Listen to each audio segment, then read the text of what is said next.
So, after the passage of the Constitution in 1788 and 1789, to no one's surprise, George Washington was sworn in as the first president in the spring of 1789. He realizes that he is an actor on a stage. Everything that he does will be watched by those within the United States, overseas, and for future generations. He's still a relatively young man, 57 years old in 1789, and wants to, above all else, I would say his priority as president is to make sure that Americans have faith in the new government. So to do that, he's going to put the best people around him in his cabinet, which is much smaller than today's cabinet. There are basically 3, 4 main advisors and someone working in Congress to help get passage of the different bills, which will become laws for the administration. So we'll talk a little bit about the early cabinet. Secretary of State Thomas Jefferson had been serving as America's first minister to France. He was recalled and eventually made it into the United States in 1790. The Secretary of the Treasury, which would be one of the most important positions, it turns out, in the first term of Washington's office, he chose Alexander Hamilton. Again, Hamilton and Washington go back to the Revolution. Hamilton served effectively as Washington's kind of military secretary. Hamilton is, again, very confident in his abilities. He doesn't have a lot of patience for folks who don't see things his way. And he's going to surprise a lot of individuals with advocating for a very vigorous federal government, which will be the beginnings of a divide in Congress and in the nation over what the Constitution can and cannot do, whether power should be concentrated in the national government or should be delegated to the states. Washington's Secretary of War, that's what that cabinet position was called before it was called the Secretary of Defense, is Henry Knox. Again, another officer from the American Revolution that Washington had a lot of faith in. Now, beyond the cabinet, not officially part of it, but instrumental in Washington's time as president, was Congressman James Madison. And we saw Madison's very critical role in making sure that the Constitution would be ratified, working himself almost to death, taking notes, writing an early draft of the document, the Virginia Plan, and then, of course, working tirelessly in the Virginia Ratification Convention to make sure that by a close vote, the document was approved. At the time, Madison was elected as a member of the House from Virginia. He wanted to serve in the Senate. Turns out that position went to, again, a rival of his, and later, not so much a rival, but a friend, and that's James Monroe, another future president of the United States. So what Madison was supposed to do was kind of walk through, maybe we should say shepherd, the laws, hopefully laws, but first bills that would go through Congress. Again, he had the task of organizing the different ideas from the states, which would become the Bill of Rights. They had to, again, pass legislation that had to deal with the financial sector of the economy, a modest tax on imports. It's there in the notes, the excise duty. We would call it a tariff. And, of course, with the 1789 Judiciary Act, would put in place the courts. Not much was said about the courts. The creation of the Supreme Court was going to be left for the future. That wasn't talked much about at the Constitutional Convention. Everyone kind of agreed that an independent court system was needed. And so Congress started to organize that from the very beginning. So you see that the first Congress is one of the most important Congresses in American history. Each Congress has a name, really, a designation, we might say. The first Congress is the first time that it actually meets. Now, one of the tasks that's given to Secretary of the Treasury, Alexander Hamilton, and this is why Hamilton, though he never becomes president, he's on the $10 bill. And on the back of the $10 bill is a picture of the Treasury building. Hamilton, again, is asked by Congress to give an inventory, we might say, on the finances of the United States. And again, he tucked himself away in his home and wrote what's called the 1790 Report on Public Credit. It was going to be a way to organize and call for suggestions, you might say, about how those finances of the government would be organized and addressed. It was Hamilton who got information and found out that the debt of the United States at the time of his report was $77 million, which isn't much by today's standards, but was pretty substantial at the time, the beginning of Washington's first term in office.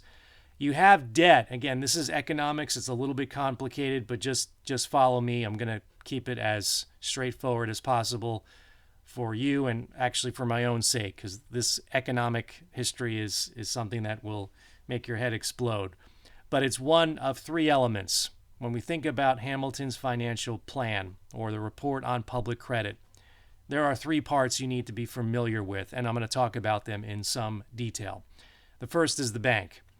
Again, to organize the debt, there's debt from the national government and there's debt that the states have, and it goes back to the time of the American Revolution. So Hamilton said what we need is a central banking institution, so he called for a national bank. Again, very heavily borrowed on the system that was working in England, which he thought was pretty good. So the Bank of the U.S., we will call it the BUS in these discussions, and the institution of the BUS will be controversial for a good portion of the rest of our class, because a lot of people didn't think Congress should create it, as we're going to find out. So the BUS, we'll call it, was a place where the government could make its deposits, again, from sales of land in the West and from, of course, the small excise tax on imports. The BUS would control currency by printing currency notes. They would also control credit, give loans. They would have actually individual chapters of the bank in different states. A little bit like the Federal Reserve today, not an exact kind of comparison, but it did many of the things that the Fed, as we call it now, again, controls some of those parts of the financial system. The bank would be headquartered, if it was actually put into law, if Congress passed the bank law, in Philadelphia. There was talk in 1789 and 1790 of deciding upon a permanent seat for the capital. That had not been talked about in the Constitution, and Congress had not formally and definitively decided where the capital would be. Hamilton wanted the bank, the BUS, to be in Philadelphia. You have to understand something in 1790. There is a deep prejudice against people who work in the financial district, which is 5% of the population. And they were nicknamed by folks at the time as stock jobbers. They just shuffled paper. They worked in speculation. Most Americans didn't understand the finer points of finance and how things like credit and promissory notes would have to, again, be taken care of at the national level. Also, people needed loans from banks, and when the economy went south, you still had to pay, like today, like 1790, you had to pay your loans back. If you couldn't, you were foreclosed upon. You lose your house, your equipment. You'd have to sell slaves. You'd have to sell land. And people blame the banks. So it's a love-hate relationship, which in some ways we still have. You need a mortgage. You need a car note. You need a home equity loan, do improvements, renovate your kitchen, and you have to get that through a bank, unless you're independently wealthy. So the first objection from the bank, for those who said, wait a minute, I'm not so sure if Congress should create a bank. Obviously, it dealt with the fairness involved. Why is the government, the national government, really putting this tiny percentage of the population, the financial sector, ahead of other folks? So it got down to fairness. Again, we might say plain favorites. The government shouldn't do that. The government should be neutral. The second objection comes from Madison, and when he finally comes back to the United States, Thomas Jefferson in the cabinet joins Madison with these objections. Madison surprises Hamilton. Remember, these two gentlemen, Madison and Hamilton, had worked together in writing the Federalist Papers, which were instrumental in helping, at least in New York, of getting the Constitution ratified. So all of a sudden, and out of nowhere, according to Hamilton, Madison has these objections, constitutional objections to the bank. Madison says, look, if Congress isn't told it can create a bank in the Constitution, it can't create a bank. And so Hamilton says, well, I have a counter to that. I have an answer. It's in Article 1. And it's a phrase that Hamilton will use repeatedly. But in relation to the bank, he says, no, there's something called the necessary and proper clause, or collection of words, really, or part of a sentence. And that clause says that Congress, if it deems it necessary and proper, can have a power such as to create a bank. Why wouldn't we put that phrase in there? And that phrase literally means we need a bank. No bank, no other parts of my report on public credit, Hamilton says, and we just collapse as a nation. We go back to the days of the 1780s before the Constitutional Convention, where the Congress can't get anything done. We're a laughingstock overseas. We have, again, talk of secession movements in the West and Vermont. We can't raise any capital. And more importantly, and this connects back to Washington, no one will have faith in this experiment in Republican government, a republic. This is what the United States created with the Constitution. So Washington asked his cabinet, I need you to, all of you, to turn in some opinions about this. Jefferson sided with Madison. It's not constitutional. It's going to help Hamilton's buddies in New York and Philadelphia, the stock jobbers. It will not help the small yeoman, farmers that exist and are the majority of the population. And Adams, Vice President of the United States, and Secretary of War Knox in Washington kind of side with Hamilton on this. They can understand and relate some of the problems we had during the Revolution and in the 1780s. And they can say, look, Congress was very weak during the war. This would make it stronger. So there was enough support from Washington and enough support in Congress. Early on, the Federalist Party, they don't want to call themselves a party, but those who supported the Constitution had a majority in the House and Senate. So that allows them to at least vote yes on the bank bill. That goes through. The second part has to do with circumstances of the 1770s and 80s. And I know this isn't the most exciting, international diplomacy, fighting on the frontier, but it's very necessary to talk about Hamilton's financial plan because it's going to create this idea. Everything's tied back to what Washington is thinking as president. Decisions that we make here will be followed in the future. And Washington understands that if we can put the government on good footing, we have a chance to survive. The other factor he wants, and he doesn't get, but he'd like it to take place, is that Europe leave the United States alone. Stay out of our affairs for 20, 25 years, and we might actually have a chance. That doesn't turn out to be the case. Maybe wishful thinking on Washington's part. Nevertheless, going back to the second part of Hamilton's plan, during the 1770s and 80s, Congress was broke, and what they would do is pay people, individuals, and they would pay soldiers with what we would today call bonds or promissory notes. They were certificates saying, at some point this piece of paper might be worth £100 sterling or $100, and it wasn't. It was worth a fraction of that. And a lot of people in the 1780s knew that. So here you have these soldiers that were given promissory notes or bonds by the government, and they might have been printed with $20 or $100. But another group of individuals, folks that were speculating, they were speculating, as speculators, that the economy might turn around.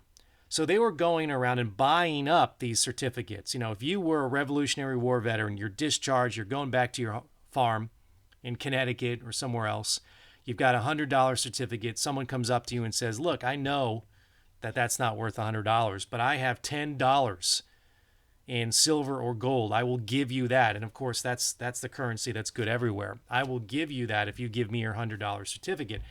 And a lot of people did that. So speculators were buying these things pennies on the dollar. And now they're going to, under the funding, Hamilton's saying, let's fund, hence the word funding, let's fund these certificates at full face value, meaning the person who has a $100 note will get $100. For Jefferson and Madison, it's just blatantly unfair. I mean, what happens to that Revolutionary War soldier who's out really $90 when you think about it? You know, this speculator can buy a $100 note for $10.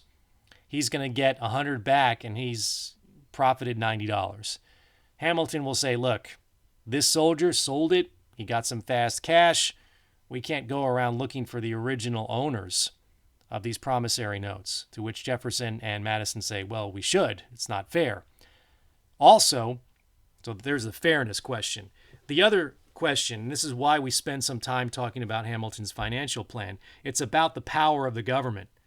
Everything relates to the idea that Jefferson and Madison think the Constitution have created a system where power is shared at the national level, at the state level. Hamilton says, no, there's a new, stronger federal government, and then there's the states. So they have a different view on that. So going back to what Madison and Jefferson are fearful of is that the government's now going to create a professional class of speculators, again, in the financial district, who are very much grateful to this new, powerful central government, and they don't like that development. It goes back to the idea of the bank. They're playing favorites. So there is the funding part of the plan. The third part you should be familiar with is the idea of assumption. So again, the parts of the financial plan, bank funding assumption, easy to understand because the names of the different parts tell you what they do. Funding the certificates, the assumption. Okay, the key word in assumption is assume. We know that the debt of the United States was a pretty substantial number by 1790 standards, $77 million. So what Hamilton suggested was that the different debts of the states be all assumed into the federal government's debt. So all the states would have a zero debt because those numbers from the different states would go into the federal government's debt. The federal government would assume all state debts, right there in the notes. Some states were not very good at paying off their debt from the Revolution. New York, for example. Other states like, Madison and Jefferson's Virginia, they were good at it. So that brings up the fairness question once again. New York's going to love it. Virginia had done the responsible thing, Jefferson and Madison say.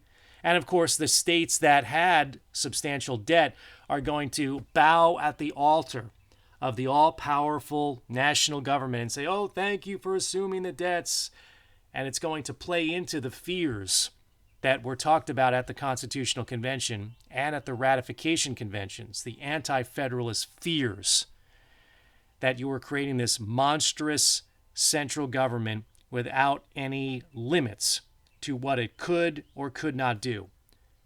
Again, full circle, it gets back to the idea that if you do things this way early on, if you interpret the Constitution, we might say in an elastic manner, like stretching a rubber band, necessary and proper means a bank and funding and assumption. Well, you're always going to do things that way. If you, like Jefferson and Madison would like to do, if you would like to just follow the strict words, strict construction they call it, or strict interpretation. If the words Congress can create a bank is in the Constitution, it can create a bank. But those words aren't in there, so it can't.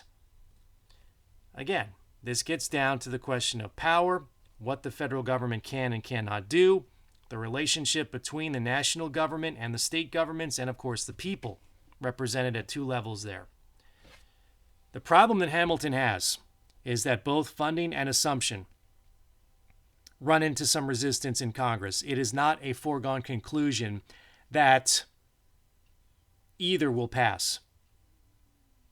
And the story that happens next is kind of an amazing one of those love to be a fly on the wall conversations, because Jefferson comes across Hamilton one day in the Capitol. Now, first the Capitol was in New York, then it was going to be moved, they talked about, in Philadelphia after 1790. So it's Jefferson coming across, and he recounts this conversation. He says, I came across Hamilton, he's kicking rocks and, throwing kids out of the way, and he's really sulking and upset. And what's going on, Hamilton? Well, if my funding and assumption don't pass, Jefferson, all is lost. I mean, we might as well not even try to have a nation at this point. We're going to be doomed to failure. We're going to go back to the way things were in the 1770s and the 1780s when we had a weak national government. So Jefferson knows he's got something of his own on the agenda that he's thinking of. And Jefferson says to Hamilton, you know what? I'm dining with Mr. Madison later today. Why don't we all have a conversation about some of the events that are taking place? And Hamilton says, okay, may as well do it. This is often called the Compromise of 1790. We don't know the details. We don't have anyone who took notes about it, but we do know what was settled afterwards. One of the issues in front of Congress that had not been resolved is the location of the future federal city, or the capital, or sometimes they said seat of government. So they hadn't decided on a national federal capital yet. Some people thought, well, we'll just have Washington blindfolded and we'll have him throw a dart at a map, and that'll be good. The tall guy's got good judgment. Why not? So we have 6 or 8 different towns and cities that want to have the national capital. Jefferson and Madison wanted in the South. Hamilton would like to either return it to New York, where the financial district is housed, and then maybe even in Philadelphia, where the Bank of the United States is going to be constructed. So they've got to work that out. So at this dinner and the aftermath of the dinner, we realize that Hamilton would say to them, look, I'll support a national capital somewhere in the South if you, Mr. Madison and Jefferson, you go behind the scenes and stop the resistance to the other parts of my financial plan. Stop the resistance to funding and assumption. And they do. And all of a sudden, those 2 parts of the plan pass. There are still objections in Congress, but they go through. The other development that takes place is that it's agreed that the capital will reside in Philadelphia from 1790 to 1800. After 1800, it will move to its future location and permanent location in an area in between Maryland and Virginia. Of course, we know that to be Washington, D.C., but they need 10 years to survey the land. They're going to get some different bids from architects and planners to discuss the layout of this federal city. They have this grand plan in place that doesn't really materialize. Hamilton says, so what? You know what? In 10 years, the capital's going to be in Philadelphia for 10 years. We won't want to move it. It'll never be moved to the South, so I've lost really nothing. And even if it does, so what? But I get 2 parts of my financial plan to go through. So that's the so-called Compromise of 1790. Washington, meanwhile, is very much looking forward to a quiet retirement at the end of his first term. We're going to the first election after he effectively takes office, 1792. And he's also noticing, this is all the more reason why Washington wants to retire, his cabinet meetings between Hamilton and Jefferson are becoming war zones of arguments, shouting matches often, when these 2 gentlemen, again, intellectually powerful, both making good points. Washington could see each of their point of view. But Jefferson's understanding that it seems to him Washington's really under the spell of Hamilton, because in principle, Washington supported the different parts of Hamilton's financial plan.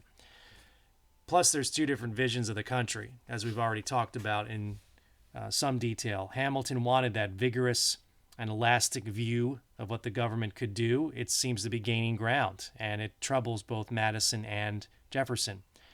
Jefferson's view is to have a small, limited government. Power should reside in the states and the people. The government shouldn't play favorites in the financial sector. And already by 1792, Washington talks to Madison and says, look, write my farewell address, my retirement message. And Madison says, okay, fine, and begins a draft. But that's when he becomes a little bit concerned. Washington also wants to leave the presidency because he doesn't want to die in office. He knows that he's got this obsession that Washingtons won't live very long. He's now beyond 60 years old. He's worried about his health. He wants to go back to his farm again.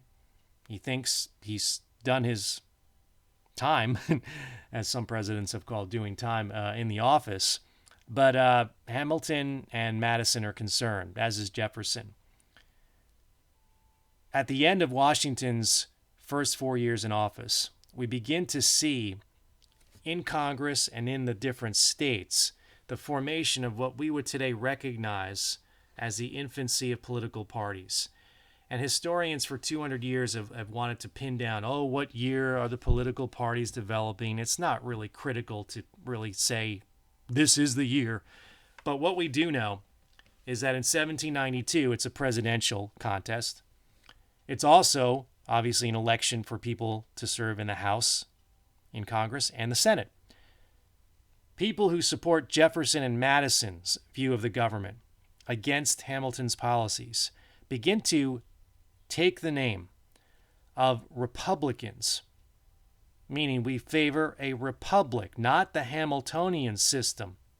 The Republicans will mock those who support Hamilton's policies, like Washington, like Knox, and like Vice President Adams.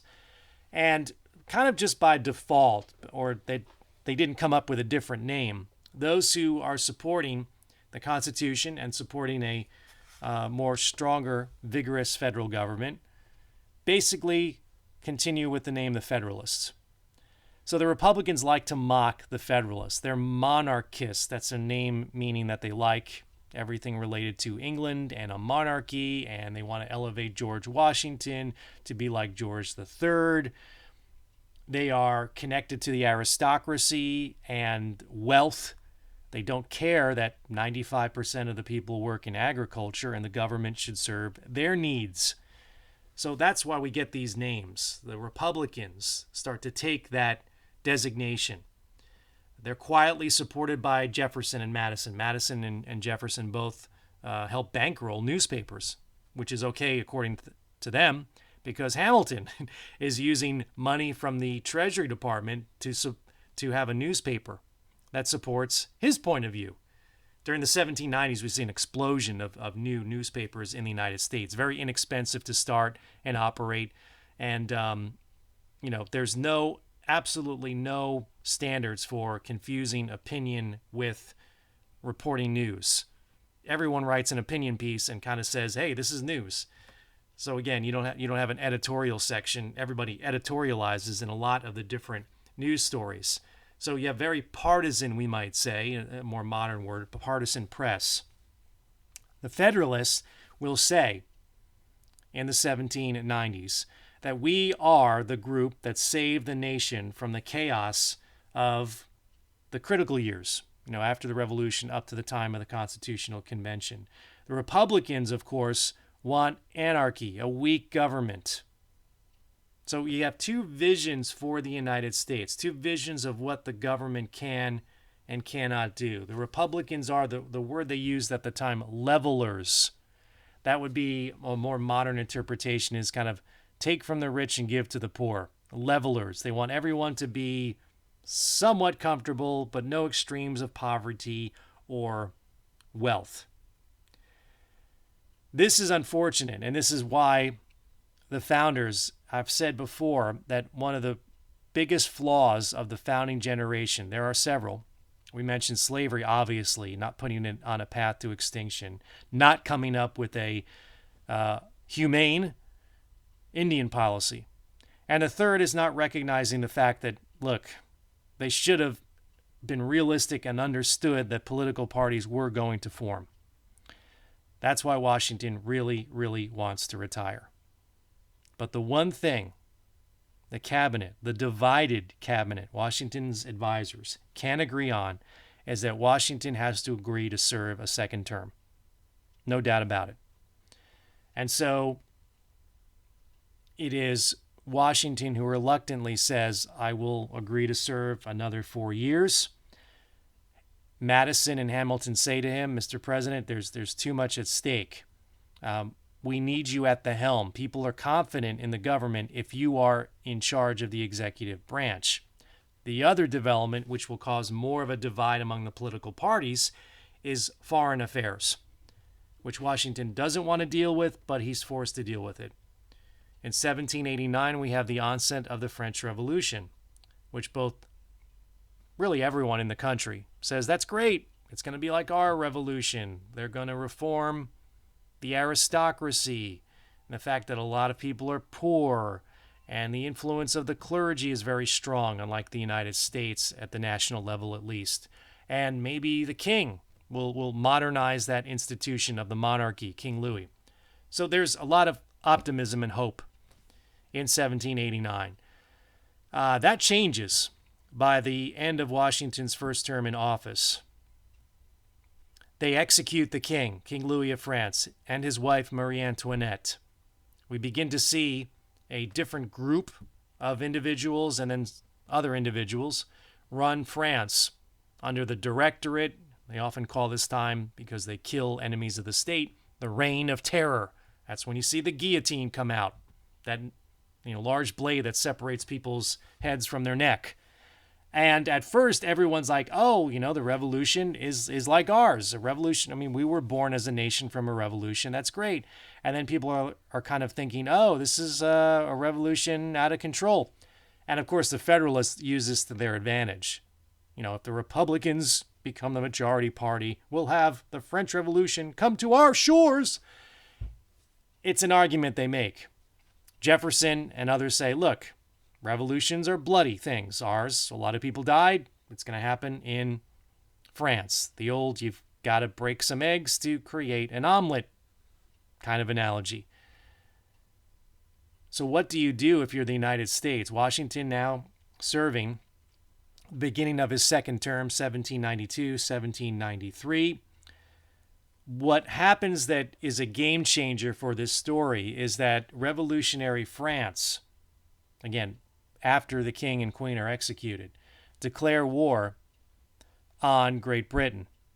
So now we have, starting in 1793, a prolonged conflict between the two superpowers of the world, Great Britain and France. These wars, which begin in the 1790s, will rage on and off until finally Napoleon is defeated in 1815.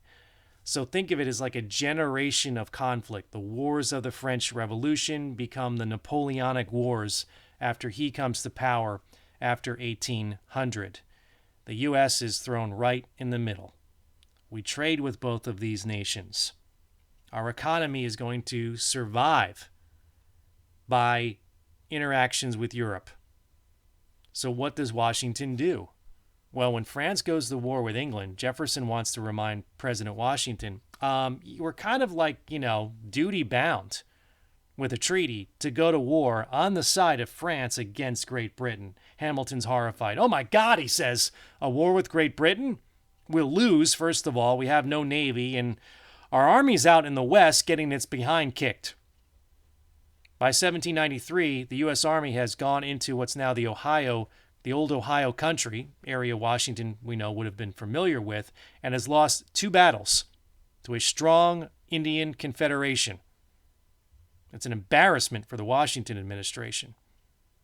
So Hamilton brings out the whole practical aspect of the fact we'll never win in a war against Great Britain. Plus, if we go to war against Great Britain on the side of France, the English will shut down our trade and that's it. Game over. So he urges Washington to not go to war on the side of France. to which, of course, folks like Jefferson are absolutely outraged. The Republican Party, the party that Jefferson and Madison had helped create, even though they said they weren't creating it, yeah, they're sympathetic to the French, even with the chaos of the Reign of Terror and the guillotine. The Federalists look at the conflict and say, England is a source of stability. Hamilton copies the English system for a reason. He likes it. He thinks it's a model, obviously not monarchy, but it's a model by which the United States should emulate. And of course, for practical reasons, we have to stay out of the war. So Washington decides he's going to tread a middle path. He issues or declares neutrality in 1793. It's Washington's 1793 neutrality policy. Again, Hamilton and company are saying things like, well, if the Republicans, and they call Jefferson Old Man Tom, if he gets to the presidency, and they expect Jefferson is going to, at one point, run for office, even though he denies it. If he gets in the office, that's what you'll see in the United States. You know, the French Revolution, led by the people in France, have said that our revolution is one to be exported. And Jefferson says, good. From the French Revolution, maybe the English people will overthrow monarchy. To which Hamilton says, oh my gosh, this guy is insane. I like the English system, even with the monarchy. So Washington's neutrality policy is controversial. Jefferson and Madison and others who are sympathetic to the French Revolution say, how can we do this? I mean, we have to, if you want to be taken seriously, we've got to go to war against Great Britain. And Washington agrees with Hamilton and Adams on this. You absolutely can't go to war. Wars are expensive and we're not going to win. So with that in mind, with Washington's neutrality, which really is the best case scenario, again, there's a hope, a somewhat naive hope from Washington, that with France and Great Britain at war, both of those two nations will leave the United States alone, especially when it comes to trade. And Washington will find out that's not going to be the case. So with that in mind, with the neutrality policy, with parts of Hamilton's financial plan going through, Jefferson says, I'm done. He's going to resign from the cabinet at the beginning of Washington's second term. He thinks at this point Hamilton is completely in control of the government and Washington is kind of a puppet. And he says, this is my retirement from politics. I'm having migraines. I want to do a home renovation. And everyone in the Federalist Party kind of laughs and says, oh, sure, he's going to retire. What they know he's doing is licking his wounds, staying kind of away from the national scene for a while until the next presidential election, 1796, when Washington, it's expected, will actually retire. And he, Jefferson, the man who quietly says, I'm not responsible for organizing this Republican Party, and he is responsible for it, will then run for national office. So Washington had been reluctant to serve that second term as president.